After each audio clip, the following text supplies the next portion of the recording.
Surgido como un método de investigación historiográfico, el método iconológico pretende comprender la historia a través de formas icónicas representadas en las imágenes pictóricas, donde éstas, al ser representación de la realidad, poseen cierto simbolismo que permite releer la historia mediante las mismas. El método iconológico permite revisar el constructo teórico denominado iconología, como un análisis de la imagen y fuente de información, para la comprobación de su aporte y objeción dentro del estudio de la historia del arte. En relación con los estudios iconográficos existen varias escuelas, entre ellas la del historiador Aby Warburg, con su método de investigación heurística sobre la memoria y las imágenes, mediante un procedimiento de exploración y presentación de sistemas de relaciones no evidentes, que consistía en la selección y manipulación de imágenes fotográficas y su colocación sobre una mesa negra en forma de collage, para después ser fotografiado, permitiendo el reposicionamiento de imágenes o la introducción parcial de nuevos elementos, para establecer nuevas relaciones, en un proceso de tipo abierto e infinito. A esto se le denominó Mnemosyne o el Atlas de Warburg. Quien vino a establecer criterios más concretos para el análisis de una obra de arte es un discípulo de Warburg, Erwin Panofsky, quien para él la obra de arte es un producto de la mente que culturalmente cristalizada daba lugar a la forma. De esta manera, estudió las relaciones que existen entre una imagen y su significación, ya que consideraba que el contenido y la forma de arte no podían separarse entre sí, por lo que era muy importante analizar todos los elementos con los que nos encontrásemos en la misma. Panofsky propuso 3 niveles de significación en la obra de arte: el nivel preiconográfico, con una significación primaria o natural de la obra; el nivel iconográfico, de significación secundaria; y el nivel iconológico, de significación intrínseca o de contenido. Panofsky, con la lectura iconográfica e iconológica, convierte la historia del arte en una decodificación de símbolos. De esta manera, es a partir de este método que planteamos un análisis de la obra La Guerra, de Otto Dix, pintor alemán nacido en el año de 1891, que vivió de primera mano el estallido y desarrollo de la Primera Guerra Mundial, alistándose en el ejército en 1914. Esta experiencia determinó que se convirtiera en uno de los temas fundamentales de su obra, relatando la guerra de la forma más desgarradora posible, como realmente la sintió y padeció, al documentarla como un acto destructivo que solo puede ser representado a través de la abstracción, al no ser abarcable en su primitiva totalidad.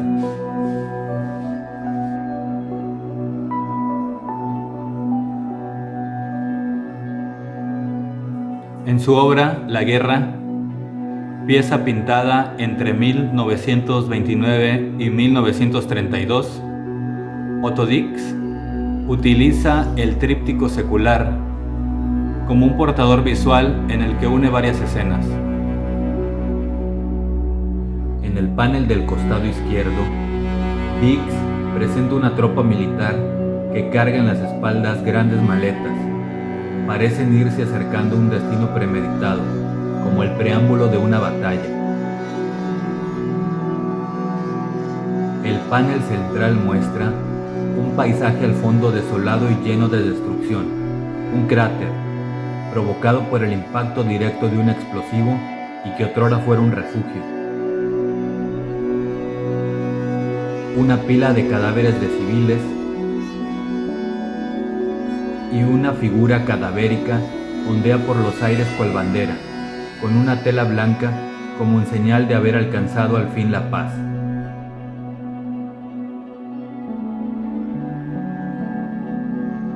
El panel del extremo derecho muestra a algunos sobrevivientes con una escena nocturna que se ilumina por el fuego incandescente de un sitio en llamas. Por último, el panel inferior se posiciona horizontalmente y es el de menor dimensiones de los cuatro. Ahí, como si estuvieran enterrados, vemos cuerpos de soldados dentro de un cajón grande de madera.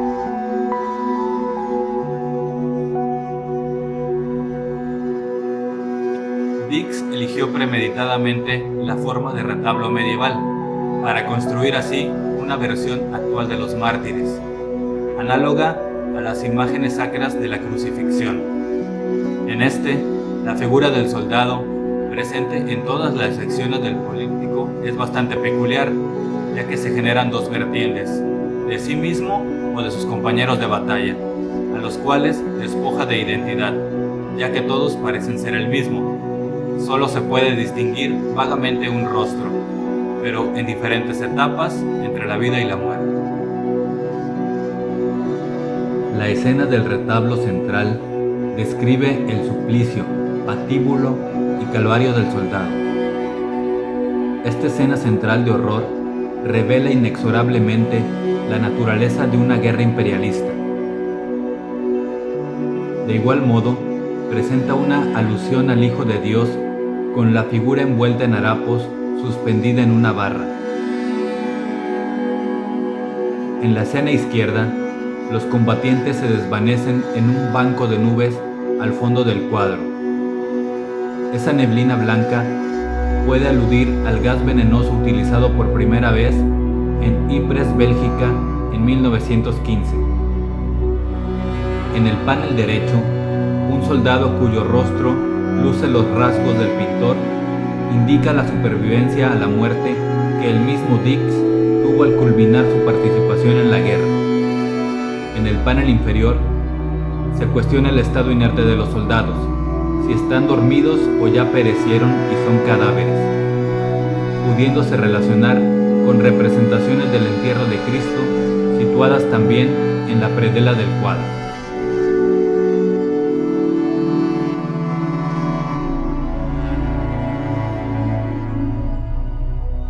La participación directa de Dix en el campo de batalla reafirma lo que el artista alemán plasmó en su obra, otorgando a sí mismo la potencialidad suficiente para representar aquello que los artistas de posguerra no habían podido afrontar, aspectos como la brutalidad y las pasiones más vívidas del ser humano. Con esto, Dix muestra con su pintura todo lo sublime y siniestro de la guerra, reafirmando que para él este evento fungió como el acto máximo de la existencia y que a su vez la condenaba y denigraba. Para leer el retablo de Dix y sus categorías de contenido significativo, vale la pena considerar, en primer lugar, la dimensión profunda de contenido en el ramo, miedo y temor. El trabajo de Dix viene a ser un nuevo recordatorio de la tragedia que han significado las distintas guerras para la historia de la humanidad. Pero ¿necesitamos conocer las vivencias de Dix en la guerra para comprender mejor sus dibujos, grabados y pinturas? Pensamos que no. Otto Dix empleó un lenguaje que poco tiene que ver con lo placentero, un concepto que parece haber impregnado gran parte de la historia del arte contemporáneo. La intención de Dix, cuando comenzó a dibujar la guerra y sus efectos, no fue propiciar ningún juicio moral, sino únicamente representarla. Sus obras son, por la fuerza de su representación, denuncias de aquella guerra y por extensión de todas las guerras.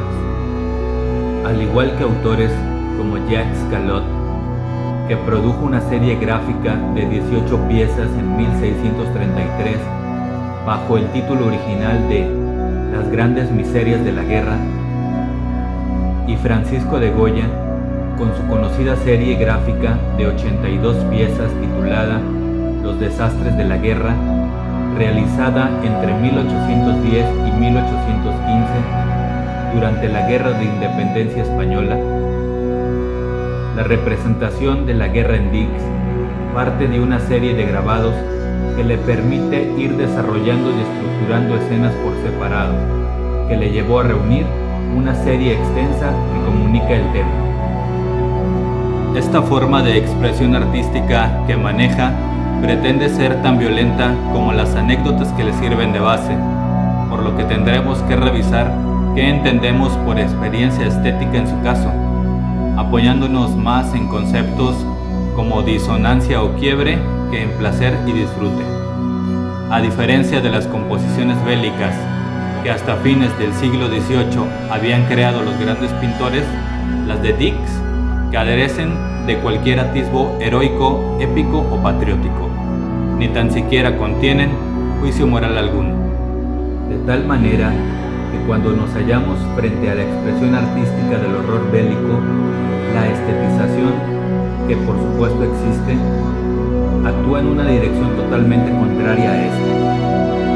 Así, la modulación estética de lo representado, bien orientada y realizada con pericia, nos obliga en este caso a realizar el juicio ético correcto, debiendo tener el debido cuidado, puesto que la conciencia estética es fundamentalmente lúdica y podemos quedar absorbidos en el proceso de creación o apreciación, perdiendo el sentido individual de nosotros mismos en el momento en que nos sentimos complacidos por esa experiencia.